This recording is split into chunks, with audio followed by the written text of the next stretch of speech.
Hi friends, Advancetechcoimbatore. நமக்கு Redmi 10S போட்டு complaint என்னன்னா சார்ஜிங் ரொம்ப ஸ்லோவாக பேக்கப் ஆகுது, மொபைல் வந்து ஹீட் ஆகுதுன்னு சொல்லி கொடுத்துருக்காங்க. அவங்க ஆல்ரெடி எல்லாம் கழட்டி ட்ரை பண்ணியிருக்காங்க, ஸ்க்ரூஸ்லாம் இல்லாமல் இருக்குது. ஆனால் ஒரு கடையிலேருந்து தான் நமக்கு கொடுத்துருக்காங்க. என்ன கம்ப்ளைண்ட்னு சொல்லிவிட்டு நம்ம பேசிக்லேருந்து பார்க்கலாம் ஸ்டெப் பை ஸ்டெப்பாக. கம்ப்ளைண்ட்டு சார்ஜிங் ஸ்லோ ப்ளஸ் வந்து மதர் போர்டு ஹீட் ஆகுது. ஓகே ஃப்ரெண்ட்ஸ், மாடல் வந்து ரெட்மி 10A ஸ்போர்ட். நமக்கு ப்ராப்ளம் வந்து slow charging plus mother board heat ஆகுது. அவங்க டீலர் சொன்னாங்க வந்து CPU EMC சைடு வந்து ஹீட் ஆகுது, ப்ளஸ் வந்து சார்ஜிங் வந்து ரொம்ப ஸ்லோவாக பேக்கப் ஆகுதுன்னு சொல்லியிருக்காங்க. ஸ்லோவாக பேக்கப் ஆகுது இருக்கா? ஓகேவா? இப்போ நம்ம இந்த கண்டிஷன் வந்தோடனே நம்ம பேட்ரி வந்து ஒரிஜினல் பேட்ரி தான், பேட்ரி ரீப்ளேஸ் பண்ணலை. இந்த கண்டிஷன் வந்தால் நம்ம செக் பண்ண வேண்டியது சிசி போர்டு எதுவும் டூப்ளிகேட் போட்டிருக்காங்களா அப்படின்னு செக் பண்ணணும். காப்பி எதுவும் போட்டிருக்காங்களா அப்படின்னு செக் பண்ணணும். இது மார்க்கெட் காப்பி போட்டிருந்தாங்க அப்படின்னா சில காம்பனன்ட் இருக்காது, அது பைபாஸ் பண்ணி வச்சுருக்காங்க. மேபி அதனால இந்த இஷ்யூ வரலாம்.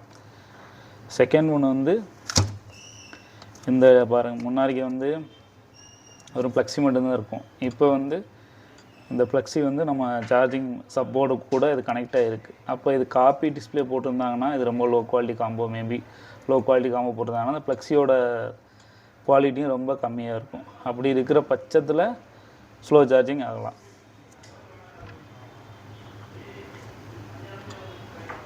காப்பி டிஸ்பிளே இஷ்யூ இருந்தாலும் இது ஆகலாம். செகண்ட், ஓகேவா? அதுக்கு அடுத்த ஸ்டெப் வந்து நம்ம என்னென்னு ஸ்டெப் பை ஸ்டெப்பாக பார்க்கலாம். இது கடையிலேருந்து வந்ததுனால ஆல்ரெடி பாருங்கள் ஸ்க்ரூலாம் கொஞ்சம் மிஸ் ஆகிருக்கு. அவங்க கழட்டி வச்சுருப்பாங்கன்னு நினைக்கிறேன். மேபி நம்ம கொடுத்த பின்ன தான் பேக் பண்ணுவாங்க.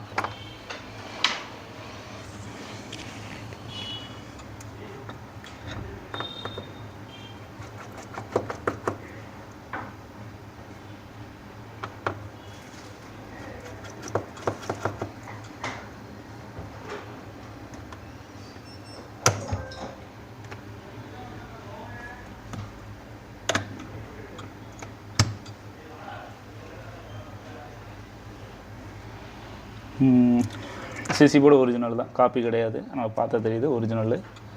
காப்பி போட்டிருந்தாங்கன்னா நம்ம கண்டிப்பாக தெரியும். அதோட கலரும் மாறி இருக்கும், நிறைய காம்பனண்ட்டும் இருக்காது. ஓகே, இது வந்து ஒரிஜினல் போட்டிருக்காங்க. நெக்ஸ்ட்டு வந்து டிஸ்பிளே ஒரிஜினலாக டூப்ளிகேட்டான்னு பார்த்துக்கலாம். ஒரிஜினல் டிஸ்பிளே நமக்கு பார்த்தாவே தெரியும். மேபி மாற்றிருந்தாங்கன்னா நம்ம அந்த பேக்கிங்லேயே கண்டுபிடிச்சிடலாம். இந்த பேக்கிங் பண்ணியிருக்கிறதுல பேஸ்ட் ஒட்டியிருக்கிறது நம்ம எக்ஸ்பீரியன்ஸ் பொறுத்து. சில புதுசாக இருக்கவங்களும் பார்த்தாங்கன்னா தெரிஞ்சிடும். இது பேக் பண்ணியிருந்தாங்கன்னா கண்டிப்பாக அது வந்து காப்பி டிஸ்பிளேன்னு தெரிஞ்சிடும். டிஸ்பிளே வந்து காப்பியில் ஒரிஜினல் தான். சரியா? இப்போ நம்ம டெஸ்ட் பண்ணால் ரெண்டுமே இல்லை. அப்போ அடுத்து என்ன ஸ்டெப்புன்னு பார்க்கலாம்.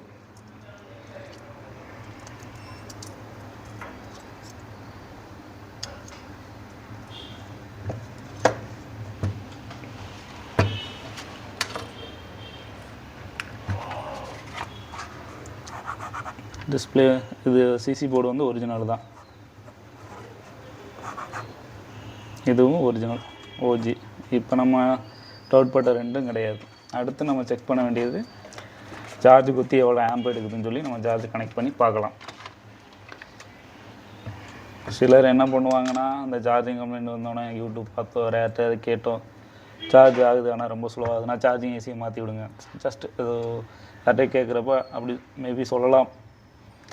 நம்ம அப்படி இப்போ அந்த ஒர்க்கை அப்படி பண்ணக்கூடாது. ஏன்னா இந்த சிசி பின்னில் டிஃபெக்ட் இருந்தாலும் வோல்டேஜ் வந்து கொஞ்சம் கம்மியாகி போகும். அதாவது 5 வோல்ட்டு வந்து விபஸில் ரீச் ஆகணும். விபஸ் பற்றி உங்களுக்கு எக்ஸ்பிளைன் பண்ணுறேன். 5 வோல்ட்டு ரீச் ஆகணும். பட் இதில் வந்து வோல்டேஜ் ஃப்ளக்சுவேஷன் ஆச்சு, ரொம்ப கம்மியாக போகுது அப்படின்னா, இங்கே டிஃபெக்ட் இருந்து இங்கே கம்மியாக போணுச்சு அப்படின்னா அந்த மாதிரி இஷ்யூ வரும். ரெண்டாவது இந்த கனெக்டரில் டேமேஜ் ஆகி அந்த மாதிரி ஏதாவது லூஸ் கனெக்ஷன் வந்து அதுலேயும் ஃப்ளக்சுவேஷன் ஆகி உள்ளே போணுச்சுனாலும் 5 வோல்ட்டுக்கு பதிலாக கொஞ்சம் கம்மியாக போனாலும் ஸ்லோவாக சார்ஜ் பேக்கப் ஆகிறதுக்கு நிறைய சான்ஸ் இருக்குது. இப்போ நம்ம ஸ்டெப் பை ஸ்டெப்பாக செக் பண்ணுவோம். ஃபஸ்ட்டு நம்ம கனெக்டரை செக் பண்ணுவோம். அதுக்கப்புறம் இங்கே இந்த கனெக்டரை செக் பண்ணுவோம். விபஸை செக் பண்ணுவோம். இது எல்லாம் கரெக்டாக இருந்தால் அடுத்து என்ன செக் பண்ணணுங்கிறதையும் உங்களுக்கு எக்ஸ்பிளைன் பண்ணுறேன். சரியா? இப்போ நம்ம செக் பண்ண வரைக்கும் இது சிசி போர்டு ஒரிஜினல் எல்லாம் ஓகே. நமக்கு பின் இருக்குல்ல, சார்ஜிங் பின்னு, அது கிரவுண்டு, ஐடி, டிஎம், டிபி, விபஸ். விபஸில் நமக்கு 5 வோல்ட் வரணும். விபஸில் 5 வோல்ட் வரணும். அதே மாதிரி இது கனெக்ட் பண்ணுற இடத்துல இங்கே டெஸ்ட் பாயிண்ட் விபஸ் கொடுத்துருப்பாங்க, விபஸ் கொடுப்பாங்க. அந்த விபஸ் டெஸ்ட் பாயிண்ட்லையும் 5 வோல்ட் வரணும். டிபின்னு சொல்லுவோம், டெஸ்ட் பாயிண்ட்டு. இங்கேயும் 5 வோல்ட் வரணும். உதாரணத்துக்கு இங்கே 5 வோல்ட்டு கரெக்டாக வந்துருச்சு அப்படின்னா சார்ஜிங் பின்னு ஓகே. சிசி பின்னில் 5 வோல்ட்டு வந்துருச்சு அப்படின்னா சிசி பின் ஓகே, நம்ம செக் பண்ண தேவையில்லை, நெக்ஸ்ட்டு போய்க்கலாம். அதே மாதிரி இந்த கனெக்டரில் இல்லை தாண்டி இந்த டெஸ்ட் பாயிண்டில் 5 வோல்ட் வந்துச்சு அப்படின்னா, டெஸ்ட் பாயிண்டில் 5 வோல்ட் வந்துருச்சு அப்படின்னாலும் இதுவும் ஓகே, இந்த ஸ்டிப்பும் ஓகே. அதுக்கப்புறம் அடுத்ததை நம்ம பார்க்கணும். ஓகேவா? இப்போ நம்ம மல்டிமீட்டரில் செக் பண்ணி உங்களுக்கு நான் ஷோ பண்ணுறேன். இங்கே 5 வோல்ட்டு கரெக்டாக வருதா, டெஸ்ட் பாயிண்டில் 5 வோல்ட் வருதா. ஒருவேளை 5 வோல்ட் கரெக்டாக வந்துச்சுன்னா ஓகே, 5 வோல்ட் வரலன்னா நம்ம என்ன பண்ணணும் அப்படின்னு இந்த வீடியோவில் செக் பண்ணலாம். உங்களுக்கு மைக்ரோஸ்கோப்லேயும் ப்ளஸ் வந்து மல்டிமீட்டரையும் இதை நான் ஷோ பண்ணுறேன். உங்களுக்கு கொஞ்சம் எளிமையாக அது புரியும். இதான் வந்து விபஸ்ஸு. இங்கே வந்து 5 வோல்ட் வரணும். இது விபஸ் தானா எப்படி நீங்கள் கன்ஃபார்ம் பண்ணீங்க அப்படிங்கிறத நான் உங்களுக்கு ஸ்கீமேட்டிக்கில் ஷோ பண்ணுறேன். சரியா?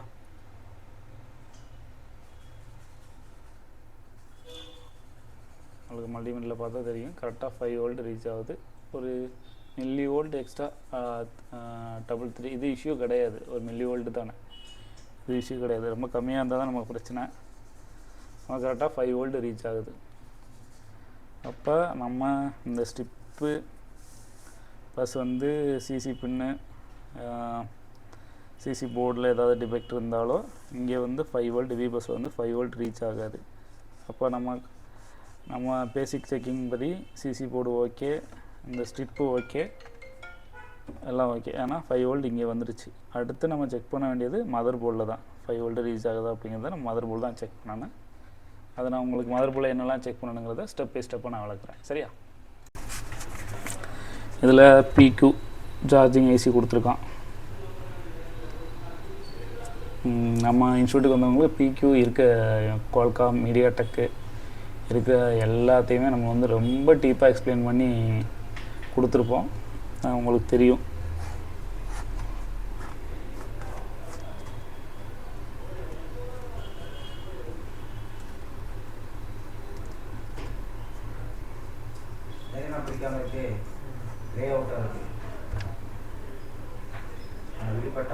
இப்போ நம்ம விபஸ் டிபியில் வந்து நமக்கு 5 வோல்ட்டு. இந்த 5 வோல்ட் ஓவிபிக்கு போயிட்டு ஓவி முன்னாடியே காம்பனண்ட் வச்சுருப்பாங்க. கேப்பு ப்ரொடக்ஷனுக்காண்டி, இப்போ ப்ரொடக்ஷனுக்காண்டி கெப்பாசிட்டர் வச்சுருப்பாங்க.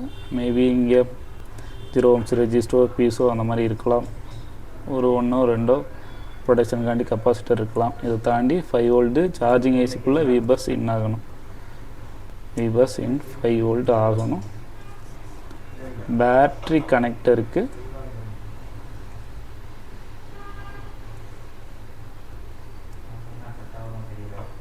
கிரவுண்டு, ஐடி, தெர்மல், விபேட் இங்கே வந்து 4 வோல்ட்டு நமக்கு ரீச் ஆகணும். 4 வோல்ட்டு இங்கே ரீச் ஆகணும். ஓகேவா? நம்ம பேசிக்காக என்ன செக் பண்ணால் கீழே நம்ம சார்ஜிங் பின்லேருந்து கரெக்டாக 5 வோல்ட் வருதான்னு செக் பண்ணோம். விபஸில் கன்ஃபார்ம் பண்ணிட்டோம். விபஸ் ஓகே. நெக்ஸ்ட்டு நம்ம செக் பண்ண வேண்டியது ஓவிபி, அடுத்து செக் பண்ண வேண்டியது சார்ஜிங் ஏசி, அடுத்து செக் பண்ண வேண்டியது பேட்ரி கனெக்டர். இதுக்கு 4 வோல்ட்டு கரெக்டாக இங்கே 4 வோல்ட்டு ரீச் ஆயிடுச்சுன்னா இங்கே எதுவும் டிஃபெக்ட் இல்லை, கரெக்டாக இருக்குன்னு அர்த்தம். எங்கேயாவது வோல்டேஜ் மிஸ்மேட்ச் ஆணுச்சு அப்படிங்கிற பட்சத்தில் நம்ம ஐசி ப்ராப்ளமா, இல்லை காம்பனண்ட் ப்ராப்ளமா, இல்லை ஓவிபியில் எதுவும் டிஃபெக்டா, இல்லை பேட்ரி கனெக்டில் இங்கே வரலன்னா என்ன பண்ணணும், அதையும் நான் உங்களுக்கு ரொம்ப டீப்பாக எக்ஸ்பிளைன் பண்ணுறேன். ஓகேவா?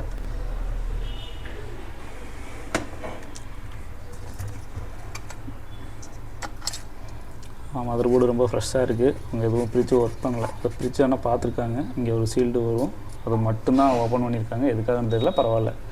ஆனால் எதுவும் ஒர்க் பண்ணலை. எதுவும் ஹீட் பண்ணியோ எதுவும் பொருள் எதுவும் மாற்றியோ அந்த மாதிரி எதுவும் செக் பண்ணலை. எல்லாம் கரெக்டாக இருக்குது. இந்த மாடலுக்கு எனக்கு தெரிஞ்சு இங்கே தான் சார்ஜிங் செக்ஷன் இருக்கும். இந்த சீல்டை நம்ம ரிமூவ் பண்ணிவிட்டு நம்ம ஸ்டெப் பை ஸ்டெப்பாக செக் பண்ணுவோம். இப்போ சீல்டு 10A ஓகே. இது 10 இயர்ஸ் போட்டு 10A 10 இயர்ஸ் போட்டு ஒரே மாதிரி தான் இருக்கும். பெருசாக டிஃப்ரெண்ட் இருக்காதுன்னு நினைக்கிறேன். ஹார்ட்வேர் சொல்யூஷன் இது ஸ்கிமேட்டிக் டயக்ராம் கிடையாது. பட் இருந்தாலும் இதோட டேட்டா நம்மகிட்ட இருக்குது, பிரச்சனை இல்லை. நம்ம ஐசியை பொறுத்தானே டேட்டா வச்சுருக்கோம். அதனால் நாட்டு ஸ்கிமேட்டிக் இருந்தாலும் அதனால் பிரச்சனை இல்லை. ஹார்ட்வேர் சொல்யூஷன் மட்டும் கொடுத்துருக்கா. உங்களுக்கு புரிதலுக்காண்டி இதை நான் சொல்கிறேன். சார்ஜர் டேட்டா நாம் இங்கே செக் பண்ணோம்ல, விபஸ் சொல்லியிருந்தோம்ல, ரீசார்ஜிங் விபஸ் 5 வோல்ட்டு. இந்த டிஸ்பிளேல நம்ம செக் பண்ணோம். 5 வோல்ட்டு ரீச் ஆனிச்சு கரெக்டாக. இந்த 5 வோல்ட்டு பாருங்கள், ஒரு ஓஇபி போட்டிருக்காங்க ப்ரொடக்ஷனுக்காண்டி. ஓவர் வோல்டேஜ் ப்ரொடக்ஷன் சொல்லுவோம். மேபி இங்கே எதாவது டிஃபெக்ட் ஆனால் இந்த ஐசியை ப்ரொடக்ஷன் பண்ணுறதுக்காண்டி இந்த ஓஇபி போட்டிருப்பாங்க. ஓஇபியை பற்றி நம்ம நெக்ஸ்ட் கிளாஸில் எக்ஸ்பிளைன் பண்ணுவோம், ஒன்றும் பிரச்சனை இல்லை. இங்கே 5 வோல்ட்டு ரீச் ஆகணும். இங்கே 5 வோல்ட்டு இந்த பாருங்கள், நான் சொன்ன மாதிரி ப்ரொடக்ஷனுக்கு ஒரு கெப்பாசிட்டரும் 0 ohms யூஸ் போட்டிருக்கான். இங்கேருந்து அவுட் ஆகுறது விபேட் 4 வோல்ட்டு நமக்கு அவுட் ஆகணும். அவுட் ஆகி பேட்டரி கனெக்ட்டுக்கு 4 வோல்ட்டு ரீச் ஆகணும். இந்த டிபியில் அந்த டிஸ்பிளேல கூட நம்ம செக் பண்ணிக்கலாம். இப்போ நம்ம ஸ்டெப் பை ஸ்டெப்பாக செக் பண்ணுவோம். இங்கே 5 வோல்ட்டு வருதா, ஓஇபி தாண்டி 5 வோல்ட்டு போகுதா, 5 வோல்ட்டு போகாமல் ஏதாவது இங்கே இஷ்யூ இருக்கா, டிஃபெக்ட் இருக்கான்னு பார்ப்போம். இங்கே 5 வோல்ட்டு ரீச் ஆகிடுச்சான்னு பார்ப்போம். இங்கே 4 வோல்ட்டு அவுட் ஆகுதான்னு செக் பண்ணுவோம். ஒரு வேளை இங்கே ஏதாவது டிஃபெக்ட் இருந்தால் அது எப்படி சரி பண்ணி ரெடி பண்ணுறதுன்னு பார்ப்போம். இது எல்லாமே கரெக்டாக இருந்ததுன்னா அடுத்து என்னதுங்கிறத நம்ம அப்படியே ஃபாலோ பண்ணுவோம். ஓகேவா? இதை ரிமூவ் பண்ணிடுவோம்.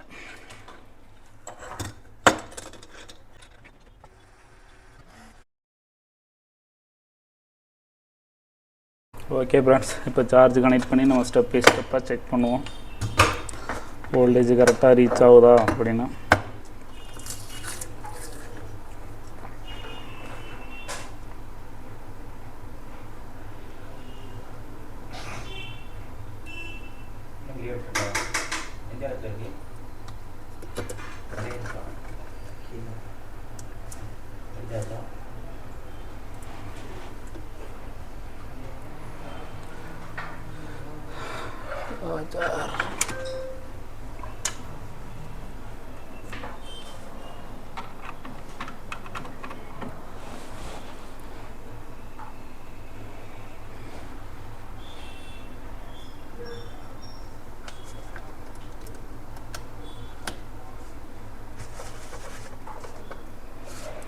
நமக்கு ஓவிபிக்கு முன்னாடிக்கு இருக்க கேப்பில் 5 வோல்ட் வரணும். ஓகே, இருக்கா?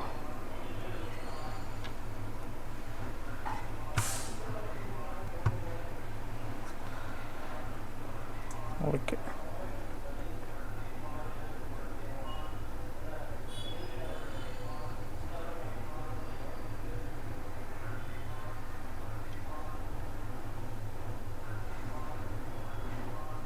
ஃபைவ் வோல்ட் ரீச் ஆகுது. அப்புறம் இந்த வியூசர்லேயும் 5 வோல்ட் வரணும். கரெக்டாக 5 வோல்ட் ரீச் ஆகுது. அப்போ ஓவிபி டிஃபெக்ட் இல்லை, ஓவிபி கரெக்டாக இருக்குது. இந்த காம்பனண்ட் கரெக்டாக இருக்குது. இந்த கேப்பில் 5 வோல்ட் ரீச் ஆகணும். கரெக்டாக 5 வோல்ட் வருது. அப்போ இந்த காம்பனண்ட் எதுவும் ப்ராப்ளம் கிடையாது, ஓவிபி டிஃபெக்ட் கிடையாது. இப்போ இந்த ஐசிலேருந்து 4 வோல்ட்டு கனெக்டர் பேட்டரி கனெக்டர் போகுதாங்கிறத செக் பண்ணணும். நமக்கு எவ்வளோ வரும்? 4 வோல்ட்டு ரீச் ஆகணும்.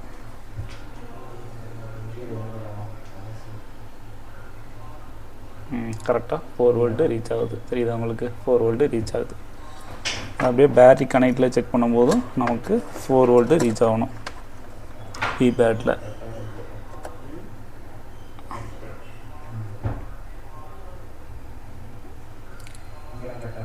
கரெக்டாக 4 வோல்ட்டு ரீச் ஆகுது. உங்களுக்கு ஸ்க்ரீனில் தெரியும்னா உங்களுக்கு அங்கே தெளிவாக இல்லை.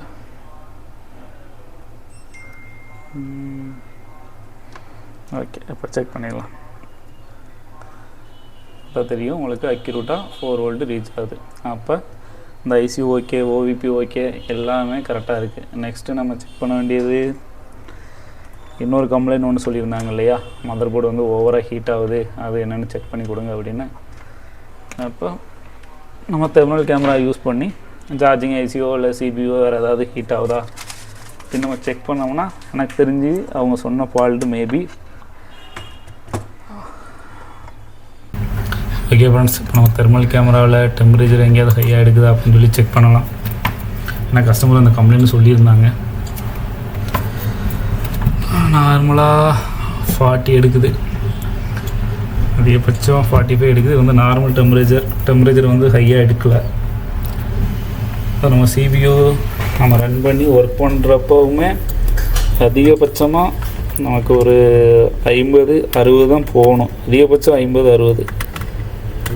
கேமிங் மொபைலாக இருந்தால் ஒரு 70 வரைக்கும் போகலாம். அதாவது கேம் யூஸ் பண்ணுறாங்க அப்படின்னா. நமக்கு இதில் 39-40 தான் எடுக்குது. மொபைலை சார்ஜ் ப்ளக்கின் பண்ணி நம்ம செக் பண்ணிடலாம் எதுவும். ஏன்னா சார்ஜ் குத்தும் போது தான் அவங்க சார்ஜிங் இஷ்யூ இருக்குங்கிறாங்க, சார்ஜிங் ஸ்லோ சார்ஜிங் ஆகுதுங்கிறாங்க. ப்ளஸ் வந்து நம்ம செக் பண்ணி பார்த்தால ஐஸ் ரிலேட்டடாக எல்லாமே கரெக்டாக இருக்குது. அப்போ வேறு ஏதாவது சார்ஜிங் ஐசிஓவில் வேறு ஏதாவது ஐசிஓ, சிபிஓ, எம்சிஓ ஏதாவது ஹீட்டு டெம்பரேச்சர் ஹையாக இருக்குதான்னு செக் பண்ணுவோம். சார்ஜ் ப்ளக்கின் பண்ணியிருக்கேன். 35, 50, 60 ஓகே. ஒரு இடத்துல மட்டும் 100 எடுக்குது. ஆனால் இது நார்மல் டெம்பரேச்சர், இவ்வளோ வரக்கூடாது. இவ்வளோ டெம்பரேச்சர் இங்கே வரக்கூடாது. அந்த இடத்துல பார்த்தீங்களா 98 வரைக்கும் போகுது. இவ்வளோ டெம்பரேச்சர் மதர் போர்டில் வரக்கூடாது. மேக்ஸிமம் வந்து நம்ம சொன்ன மாதிரி அந்த நார்மலாக 40 to 50 இருக்கும். யூஸ் பண்ணும்போது ஒரு 60 வரைக்கும் வரலாம், அவ்வளோதான். கேமிங் மொபைலாக இருந்தால் கேம் அதிகமாக விளாண்டு டெம்பரேச்சர் அதிகமாக ஹீட் ஆனால் தான் கொஞ்சம் டெம்பரேச்சர் போகும். ஆனால் இங்கே வந்து 99 வரைக்கும் எடுக்குது. அப்போ இந்த இடத்துல இது என்ன காம்பனன்ட்னு மைக்ரோஸ்கோப்பில் செக் பண்ணுவோம். செக் பண்ணிவிட்டு அது ஷார்ட்டில் இருந்தால் நம்ம ரிமூவ் பண்ணலாம். பண்ணிவிட்டு சார்ஜிங் பேக்கப் தான் செக் பண்ணுவோம். ஓகேவா? நமக்கு தெர்மல் கேமரா இருக்கவும் இப்போ நம்மளுக்கு ஃபைண்டாக இருந்துச்சு. அப்படி இல்லைன்னா நம்ம ரோசிங் போர்டு தான் பார்க்கணும். ரோசிங் போர்டு பார்த்தா அது எல்லா சீல்டையும் ஓப்பன் பண்ணணும். அது போர்டே ஒரு பர்சனல் ஒர்க்காக இருக்காது. ஸோ பாருங்கள் 100 வரைக்கும் போகுது. கதை வந்து போனால் 100 வரைக்கும் போகுது. ஓகே, இப்போ நம்ம செக் பண்ணிடுவோம் என்ன காமெண்ட் அப்படிங்கிறத செக் பண்ணிடுவோம். ஓகே, ஸ்மூனில் இருக்கா, டயோடு வெளியில் வச்சுக்கிடுவோம். இந்த காம்பனண்ட் தான் நமக்கு ஓவர் ஹீட் ஆனிச்சு. இந்த இடத்துல ஒரு கெப்பாசிட்டர் இருக்குது. இந்த கேப் வந்து ஷார்ட்டில் இருக்குது. நம்ம ஆல்ரெடி சொல்லி கொடுத்துருப்போம். ஒரு கெப்பாசிட்டர் வந்து நம்ம செக் பண்ணும்போது ஒரு 300 to 550 மல்டிமீட்டர் பொறுத்து 700-800 வரைக்கும் கூட இருக்கலாம். ஆனால் ரொம்ப லோ ரீடிங் போகக்கூடாது. ஒரு பக்கம் க்ரவுண்டு, இன்னொரு பக்கம் வந்து ஒரு 300 வரணும். அதுங்க ரெட் பைக்கில் இருக்குது. அந்த கேப்பை ரிமூவ் பண்ணிவிட்டு டெம்பரேச்சர் ஹையாக எடுக்குதான்னு செக் பண்ணி பார்ப்போம். வேறு எங்கேயும் ஹீட் ஆகுதா இல்லை அதான் டிஃபெக்டானு செக் பண்ணிக்கலாம்.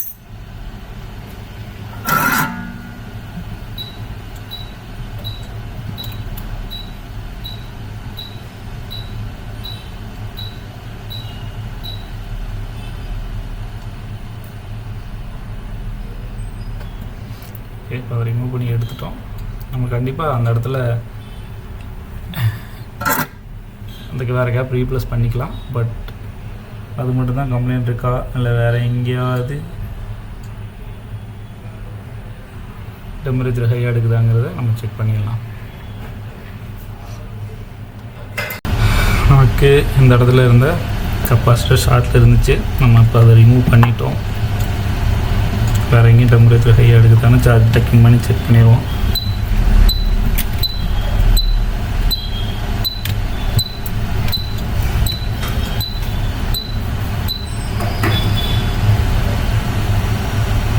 இல்லை, வேறு எங்கேயும் எடுக்கலை.